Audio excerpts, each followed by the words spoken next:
En Moses zei voor homself, ik wil toch een beetje nader. Ik wil nader gaan. Om hierdie wonderlijke voorstelling. Op die ding wat voor mij zo zeer maakt, is eigenlijk een wonderlijke ding. Dat die mannen voor mij die maan en die zon beloven. Kijk hoeveel trappen mij vragen met een voorbeeld. Zo nou kom je nader bij. Jij moet nader komen aan je zwaar. Jij moet nader komen aan die ding wat er zeer maakt.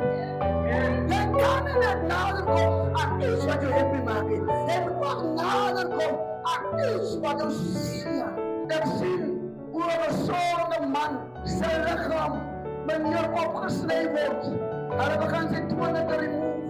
They remove his one of two of his fingers. Later gaan ze enkel. Later aan de enkel. Later de knieën. Later aan de knieën. En hij haalt af en hij haalt af. En dan zegt hij zei, you know Pastor, I told the doctors, stop cutting is no use. You can't save him. I said, the doctor, I told you, by the time you were cutting my one foot, I told you, stop amputating. You can't save me. I said, but they never understood what I meant. You see my wife, how I abused her, how I womanized her, what I did to the woman. I gave her yellow, I beat her. She walked with blue eyes, dark glasses. Ik heb haar geabused, ik heb haar geslagen. Mijn kinderen hebben gehaald, dat was een solution. As die Here wat stukkie afhaal. Elke ding as hy vat, as hy sorry for what ek aan jou nie kan doen. Abba, sorry my brother for everything I did to you.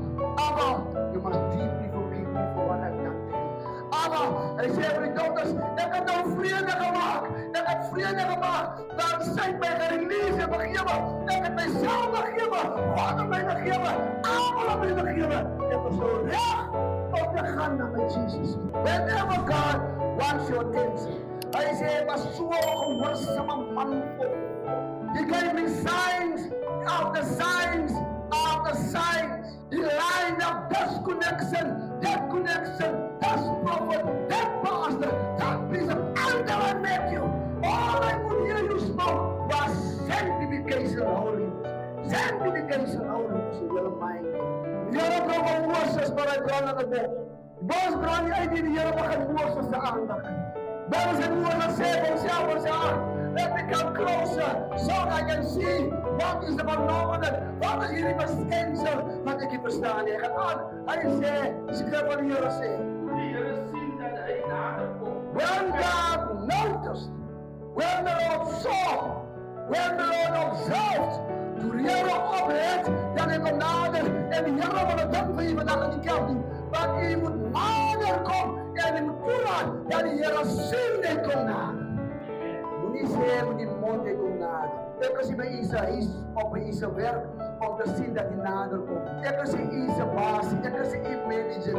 Ek kan nie vir jy dop hou nie. Jy moet jou eie lewe as 'n manager wees. You have to manage your own prayer life, your own fasting life, your own reading word life, your liefdes wandel voor die Here, jou vredeswandel, al hierdie vrug van die Gees. Ek is nie daar op.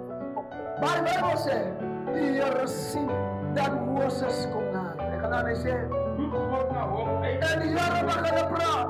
Moses. En hy antwoord, hier is ek. Jy kan nie stil bly as die Here jou roep, die kind van die Here. Al as jou saak, hoe moeilik, hoe seer, hoe dramatisch, hoe pijnlijk, jy moet, kan nog God hoor my, jy moet. Elke kind van die Here se lewe is op jou lewe is op 'n ritme. God work with you individually. Jy's unique. Your life is unmarried before God. God will never take her life and associate it with that life. God doesn't play that way. Your life is unique. That's why God addressed you unique, approach you unique, speak you unique, and He will call you uniquely. Nou onszelf toe, om de aandacht.